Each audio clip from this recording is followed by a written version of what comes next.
Well, welcome once again to another Face2Face with Rockosaurus interview. Today we are very pleased to introduce you to some guys who've been making some pretty big waves in the music industry. I'm talking about Collateral. Welcome, guys. Hello. Hello. Hello. Go. Now we've virtually got a full house. We are missing a bass player, aren't we? But you know we'll let him off. Jack unfortunately can't be with us tonight. He could be anywhere. Hey, who knows? Who knows? So you guys, you've made a lot of noise in a very short space of time. I mean, how's it all going at the moment for you? It's kind of like, I mean, it's shit. You know, it really is. You know, obviously before lockdown, we were spending months at a time all together. And then now to kind of not even have been in the same room together for the past 5, 6 months is kind of, yeah, it definitely takes a part out of you. And then the worst part of it is that you can't do anything about it. So it's just, it's really frustrating, especially as I don't know, like a motivational person, as I try and see myself. It's hard, but I can't get together with my team, you know. And well, you could if we started a pizzeria and then just have that, because that's allowed under the kind of restrictions. Just start a pizzeria. Well, Angelo's. Yeah, Angelo's Pizzeria, and then we get just a shitload of amps in there. Yeah, yeah. Well, let's not say it publicly. Well, you know, I cook a decent pizza. That's all I'm saying. You did cooking, man. But we have been writing and recording demos non-stop, and the stuff that we're currently writing is really exciting. So especially having, you know, Rob and Louis to add an extra sort of cherry on top, it's very exciting for this next chapter, because, you know, it's like a new band in a weird way. So interesting. Yeah, I mean, because I was, of course, I was there for the last gig you did at Leo's Red Lion. One hell of a gig, and it was great the way that, you know, Robert and Louis have added to the mix there. The additional depth of sound was absolutely phenomenal. I know you guys really didn't have much of an opportunity to actually rehearse, did you? But yeah, I mean, that was one hell of a gig. One hell of a gig. I mean, it must have felt good for you guys. Yeah. Well, it was the first show we played for 4 months, and the last show we played for like 8. So, yeah, no, it was special. It really was. It felt a bit unreal in some places, because it was kind of like a bit too good to be true, you know. Looking back, it's, you know, you feel lucky that we actually had one. Yeah, exactly. Yeah. No gigs until like September this year now. So. It's pretty mad. So and then to Leo's, so to feel like we could pull in, you know, 2 nights was kind of special as well. So if anything was worth that was that, to know that the local support is so strong for us, and it feels amazing. So at least that's still there, and they're showing it on social media every day. So yeah, no, it's made it easier by the support, definitely. Yeah, I mean, certainly you guys have got a hell of a following, and in such a, you know, relatively short space of time. I mean, when is it you got together as a band initially? 2018. You know, and then it kind of all went downhill from there. Yeah, no, it's been incredible. I mean, and it's annoying, because by now we would have done about 27 different countries and toured with the likes of Skid Row and Heat and Reckless Love and Winger and whatnot. So the fact is that I think 2020, you know, you don't count that really. So we've still only been together for 2 years. Yeah. It's not easy. I mean, we've been trying to build up other areas really, so that we're ready in all senses of the word to get cracking really, so everything's in place. So it's actually, I mean, it's obviously hard to see the positive side, but and obviously we've been writing, which is amazing, and we feel that these songs are, you know, better or an improvement on the last album, which is great. I'm very excited. Yes, I'm excited. Love it. it's the sort of feedback we're getting from a lot of bands and artists, though, is that the lockdown has been a pain in the ass, but it has given you that opportunity to be more creative. You've had more time to actually sort of like work on stuff and craft it far more than you would have done had you been touring or whatever. I mean, would you agree with that? Yeah, no, definitely. Well, you've got no choice, have you? You know, you can either sit at home wanking. Yeah. Which I never do, by the way. So I can tell. No point. Yeah, it's the only thing you can do. So you know, you can either just cower away in a corner and cry yourself to sleep, or just get on with life. So it's all wank yourself to sleep, whatever works best for you. Yeah, it's just so immature, isn't it? Well, you know, someone had to lower the tone, didn't they? but but you know, we're not going to be we're not going to be releasing anything anytime soon, just because I think we've got a small sort of plan that we're kind of mustering up, and I mean, you know, you'll hopefully be seeing the second album in early 22, if things go well. Yeah, I suppose the tough part is keeping that momentum going that you've sort of built up. Yeah, well, everyone's going to be releasing an album in the next, 6 months. So there's no point in just kind of being amongst that, we're going to wait it out and be clever about it. So. And the interesting thing is everyone's in the same boat. So obviously momentum is key, but, it's quite hard to maintain when, you're not playing any shows, but everyone's in the same boat. So it's just using this time wisely, I suppose. Our motivation hasn't necessarily been lost. We really want to break it,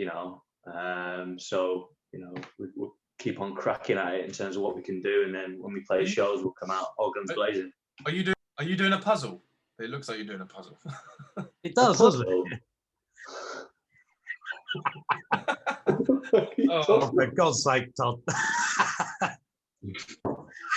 Next year's going to be mental. It will be absolutely off the motherfucking chain. We're going to be supporting Skid Row in the UK in like the biggest venues, that you can think of. So it's going to be, and Heat, and Reckless Love. And, when we go back to gigging, it's just going to be balls out fucking sick. It's going to be amazing. Yeah. I know. I can see. I'm going to have some marital issues there because I'm hardly going to be at home.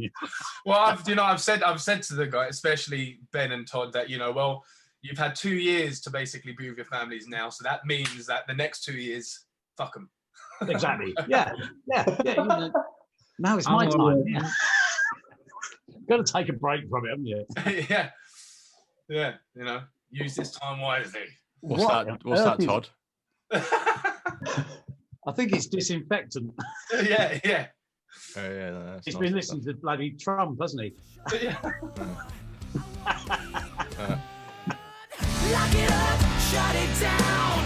Laughing no merry-go-round. When you can't hold on, you better take the reins. Stand up, shout it out. No doubt a time is right now when you're all alone and you feel insane. Lock it up, shut it down. Laughing no merry-go-round.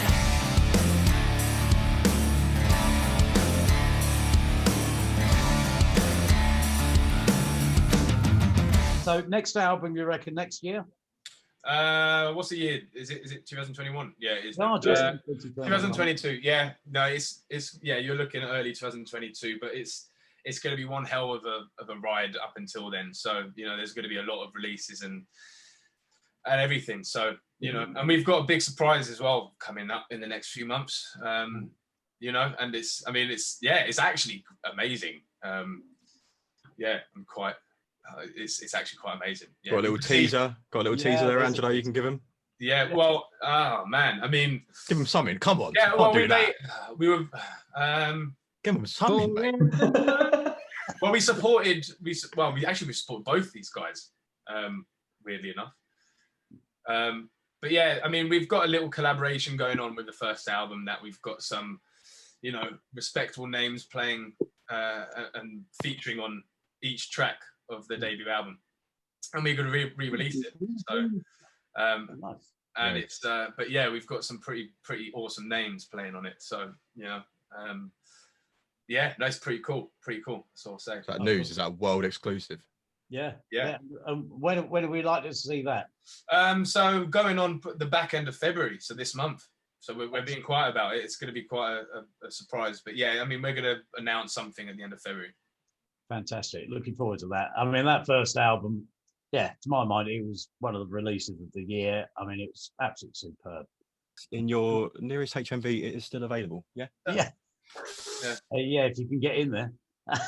You've got a break in at the moment. Closed down now, isn't it? Surely. Oh yeah, shit. Get it online. Get it on the internet. Yeah.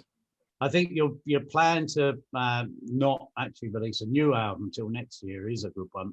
I mean, you just don't want to be a needle in a haystack. There's just there's no point, you know. So yeah, we're kind of keeping our cards close to our chest. Yeah. No, I mean, I think it is very wise because it's as I say, you could easily get lost in amongst all the rest of the really good stuff that's coming out. I mean, it would still be the best album, you know, out of everybody else, but we're just being clear about that. So yeah. No, but of course it would. I wouldn't dare to suggest anything but. Oh, there you go. So, Robert, can I turn to you for a moment? I mean, how did you get involved with these other with these reprobates? It was weird. It was I checked these guys out. I think I heard them on Planet Rock, to be fair, and I kind of added the band on Facebook and added Angelo on Facebook, and then a few months later I saw Angelo put something, said he was looking for someone, looking for a keys player in Kent, and I thought that's me. So I messaged him, and it just kind of snowballed from there. He just sent me a few songs. He said, "Can you see what you can do with these?" And we met up and had a jam. I met the rest of the guys, and yeah, it went well. And then the next thing I know, we were on stage at Leo's, and he had a great time. Got to meet all the fans, and it just went so quickly, from to meeting new bunch of guys, and then all the fans, and then learning all the new material. And he's actually nearly been in a band for nearly a year. Yeah, and he's played 2 shows. Wow. That's mad. That's mad. Actually, nearly been a year. I can't believe that. That's mental. That's crazy. Yeah, It just got quickly though. It was the same when I joined. The guys were like, "Oh, we're going to audition this song, play this song," and they were like, any other songs?" I was like, "Yeah, Todd kind of let me your album," and they're like, "Cool." It's like, "Do you know this one?" I was like, "I don't know the names of any of the songs. Just play the fucking song," and then we just lasted for a while. So when you say I kind of lent you the album, do you mean you still ain't giving it back yet? Yeah, you want it back? Because I didn't know you want it. It's still in my car with Angelo's little face on it and his hair in there, black and white. Angelo's little face on it. What the? Yeah, little face on there. With your hair and stuff, and I think your guitar's in there. Oh, nice one. It's all there. Yeah. So, Louis, how did you? I'll come to you. How did you get involved with this lot then? Yeah, it was good. Well, I used to play in Angelo's solo band called the Angelo Tristan Band. That was a few years ago. Then they moved on. They went into Collateral, and then it was early last year. Me and Angelo, but also I played drums and stuff for. But he played every instrument at one point before Ben joined. I filled in for bass at some point as well. But so yeah, I've like known Angelo for fucking years now, and we just started writing some songs last year, and it was kind of sounding good. So that was the evolution of. Well, you better join the band then, yeah. Yeah. No, it was good. It's a good chemistry with Louis coming in. He's just great at kind of composing a track together, before lyrics are onto it, and it's just it's a dream for me because I just I get sent it and I'm like, right, cool, and write the lyrics, bish bash bosh, job's your uncle. Yeah, job's your uncle. Bish bash bosh. That's actually the latest. That's the latest song. So yeah, no, it's good, and like. Obviously, with the keys now, it's bringing that massive sort of stadium element into it, which, we kind of want to try and pioneer a new modern sound into it, you know. So it's it's interesting. It's making us on our toes. I do like having Louis on board. I find all of the demos sound like the finished product. Oh, Yeah, it's really good. Mixed too well. Really good. It's a shame it's such It's I'm not going to say it. Well, it would just put you all out of a job then, won't it, really? Yeah, like a DJ, isn't it? DJ. yeah. So I mean, it's interesting though, because I love the way, you know, you brought in a second guitar. I always love that dual guitar sound. The Louis and Todd sounds are completely two different sounds as well, which really is but literally on two other ends of the spectrum. Normally you get, you know, like two guitarists where it's kind of, you know, the tone's slightly brighter than the other one, and it's like, yeah, it's different, but is it? Fuck. But with this, it's very much two different players and two different sounds, and it just works. You know, you've got a very dirty ground dirt sound with Todd, and you've got a very sort of like bluesy, sort of cleaner sound with Louis. So it's Todd is bringing quite that together is it's sweet. You know, I think that's the only way I can describe it. We've got the bottom end and the top end, and that's all. Yeah, I mean, well, certainly from what I saw at Leo's, yeah, boy, does it work. Yeah, I mean, as I say, I'd heard the songs before, but it was like, you know, it just put a completely different twist on them. And of course, you know, with Robert on keys as well. Just it totally took the songs in a completely different direction, for the better, I might say. Yeah, I think me and Rob like worked quite hard to try and get all the bits off the album into the live show, didn't we?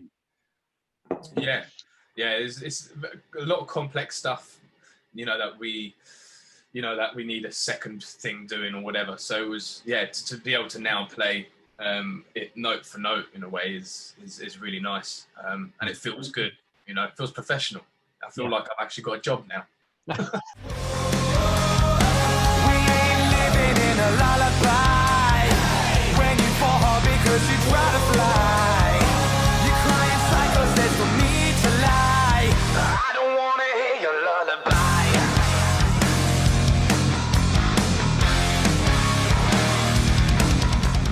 I want to know what your favourite songs are for the band. Okay, my next new one is going to be a track that, you know, hopefully we'll get onto the second album. A song called "No Place for Love." I think that's kind of, you know, I just absolutely love it. So, but the released, it changes every day. But I'd say maybe "Merry-Go-Round" in the feeling I've got right now. I've got a few. I've got "Merry-Go-Round" in it for "Love and Lullaby" because they're the heaviest. Typical. Well, yeah, he's a drummer. You can expect that. Yeah, man. Louis, you're next. If we're including ones that are currently in the writing process, there's one coming up called "Sin in the City," which is really dark but in a nice way. It's really hard hitting, and raunchy as well.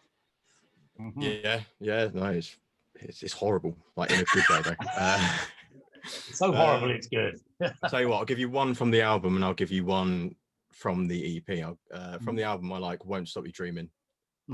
Oh yeah, that's a good one. It's not a single, but it's a killer tune. And then from the EP, I liked "Angels Crying." That was one that we used to play in the Angelo Tristan band. So that's an underappreciated song, in my opinion. Yeah. We'd have to play it more. Well, yeah, we will. Go busking. Yeah. Yeah, of course. Todd, you're next. From something that's already out, Big Shot. I really like that one.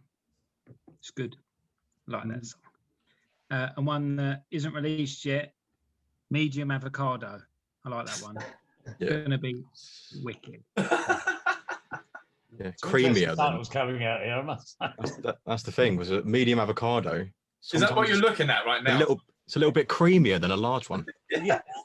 Is there one right there? Right there. Is it? Let me see. Let me see it. There it is. There it is. Oh, look at that. Yeah, there you go. Is it the avocado that's stoned, or is it you, Tom? Oh, that's brilliant. That's brilliant. That's a comedy mind working like that. Quick. Right, Robert, you're up. Yeah, so I think my favourite's probably Going with the Wind. It's the one I had the most fun learning, and it's the one I'll kind of be doing a job or on my way to work or something. It just pops into my head, and I can't get it out for the rest of the day. So I think that's the sign of a pretty good tune, to be honest. So I'm going to go, Going with the Wind for sure. That sounds good. Yeah, it's interesting how you've all got pretty much, very different favourites. It's very often, when we're talking to bands, they all sort of seem to pick on the same one. But this is scripted, didn't you know that? Yeah, scripted. Sorry. You can't be. You didn't know what I was going to ask you. So, I mean, you've got some great music videos out there. Do you want to tell us about them, the story behind them? Yeah, the Big Shot and Merry-Go-Round were, I think, our first. Well, actually, no, Midnight Queen was the first one we did. That was, probably spent a little bit too much on that one for what it was, but yeah, no, that was a fun one. That was a long day. That was like 12 hours on your feet. A lot of actors, a lot of extras, a lot of people working behind the scenes on that. I mean, there was like at least 20 people behind the camera and 20 people in front of the camera. It was quite a big project.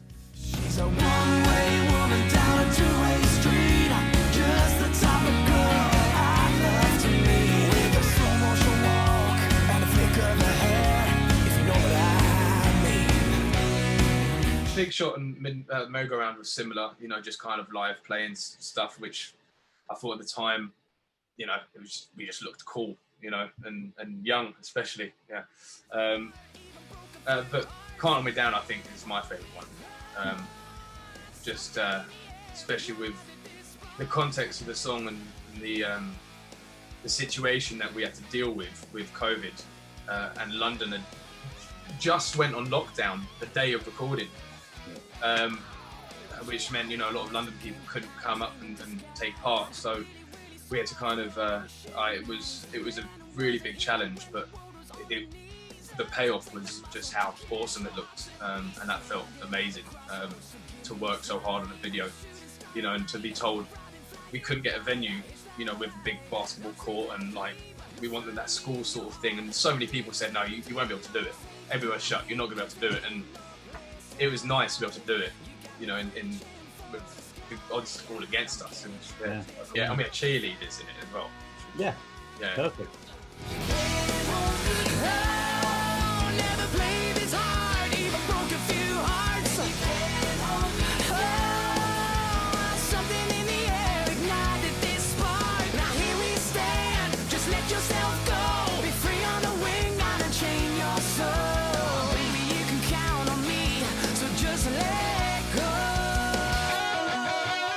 I really like the Big Shot video. That was the dirtiest, grimiest little place. Oh my god! They apparently they shoot porno down there. Yeah, that's the first thing I thought. Sex dungeon, man. It's just really funny. I've seen one of these before. Yeah. Wait a minute, I've been here before. Bit of deja vu, I think. Using that VR headset that I got you for last Christmas. VR flashlight. Oh. Big shot, bullet hot from the gun. Play your hand, make your bets. I've already won. Big shot, I'll do this for fun. Line 'em up, I'll knock 'em down. I'm a big shot now. Now, I'll never be forgiven if I don't ask you about this boy. Yeah, about this, I mean, it kind of stares you right in the face, I think. I mean, it's just a very honest, biographical song. Autobiographical. That was one, yes. And yeah, I felt like I think at the beginning of my career and our career, I wanted to kind of get something out there as a kind of bookmark, as an era sort of thing, and Collateral was just, it's the biggest dream. You know, we've done so many things that, you know, I wouldn't have dreamt of, and to use it as a what do you call it, as a platform, so to speak, to kind of, you know, be able to get our stories out and my stories out, and with a song like that has hit so many people, is yeah, you know, it's a fun one to write, and it's nice to see other people taking it on board as their own. It's the Baptist boy who left on earth. Only should be a man someday. He took on his world, knowing deep down inside, be back one day. It's the Baptist boy with one thing on his mind. Guitar on his back, some lyrics on his hand. He found his voice, and he whispered inside, he's here to stay. It's about this boy. Which is your favourite gig that you've done? Rambling Man. That's easy for me. Since you've been together. I think Rambling Man, the Rising stage, the biggest crowd on the Rising stage, I think, you know, so far at Rambling Man. So that was insane. That was special. I think a few tears would definitely have had on that stage. There's been so many. I mean, I'm gonna say the cruise was really good. The shows there were pretty exhilarating because you're playing with people you'd never met before. That's quite cool. And it was just a surreal atmosphere being on a boat and stuff. You know, it was just weird. Like, I thought my drums were gonna fall off the stage, but it was fine. Yeah, it was really good. The cruise. Was it getting a bit rough? Was it? Oh, it's brilliant.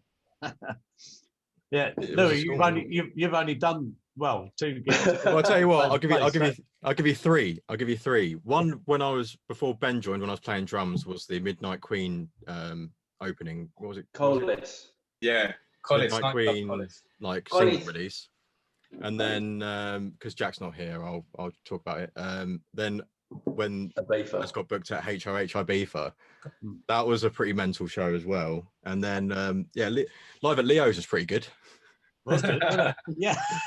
But I think Ibiza, I think the HOH Ibiza when I filled in on bass was just the atmosphere was just. I was having a nightmare, mate. The drums were like we all were. It sounded like shite. So angry. It was the shittest sound. We were playing in a swimming pool. But it was so loud as well. It was kind of exhilarating. Oh, it was horrible. It was just, and it was just the whole weekend. I just can't even remember it. It was a good weekend then. It was. The weekend was good. The gig was interesting. It was still good though. It was still good. Yeah. Oh yeah. What about you, Tom? What's your favourite one? Sunday afternoon at the Canterbury Tales. Great days. Yeah. It's really good. You've got all your friends there, your family there. It's just. I'm actually looking forward to doing one there. Like. Yeah. Yeah. Can we make that the first one? Well, it's the possible. Queen's Head. I've said, you promised the Queen's Head and the Queen's Head, so we'll be both first band, like back there. Like, fuck, are we going to fit in those places now? Yeah, I know. How are we going to fit in there with a double bass kit? It'll take up there's no stage, but where the stage apparently is, and then. I love the fact that you're thinking about your double kit drum, and not the fact that we've got 2 whole new members as well. You know, they can. I'm 1.5 as well. I've put It's a bit selfish. You can put Ben out in the car park and sit here with those. Do you know what? That would be preferable, to be honest. Yeah. So, Robert, even less pertinent question to ask you. Yeah, there's so many to choose from. Yeah. Like 2. Yeah, you know, obviously being at Leo's was pretty amazing. And do you know what? I'd say I could do quite a few more gigs with these guys, but I think that one still would be pretty special, to be fair. Rob, what about what's your the gig that you're most looking forward to? You know, out of like the Heats and the Skid Rows and Reckless Loves and whatever. It's got to be Heat, supporting Heat. Just the sheer fact that before I joined the band, I had a ticket to that gig, and then I was kind of going through my mind thinking, I'm not going to need that ticket. You know, I'm in a band that's supporting us. Did you burn the ticket? Oh no, I'm keeping hold of that. Yeah, that's actually quite. Yeah. Get a refund. Put that on the mate. website. Yeah, definitely get a refund. Yeah, Are you made of money? Actually, you are, to be honest. He told me his salary and it made me throw up in my mouth. These overpaid teachers, eh? Oh, mate. Now, of course, one of the most important things for a band, particularly in these trying times, is social media. Can you tell us where people can find you? Obviously, find your merch as well, because it's not like you can have a merch table at the moment, is it? No, I mean, you know, we're all over social media: Facebook, Twitter, Instagram, YouTube, and www.collateralofficial.com. Just get everything from there. But in the next few weeks, there'll be some new shit to buy. Guys, it's been great chatting to you. Thank you. Yeah, you know, I wish you every success, and I hope you stay well, and your loved ones stay well. Just keep on doing what you're doing, and keep us entertained. Thank you very much, mate. Thank you so much. Thanks, Thank you dude. so much. Thanks, man. Thank you very much indeed.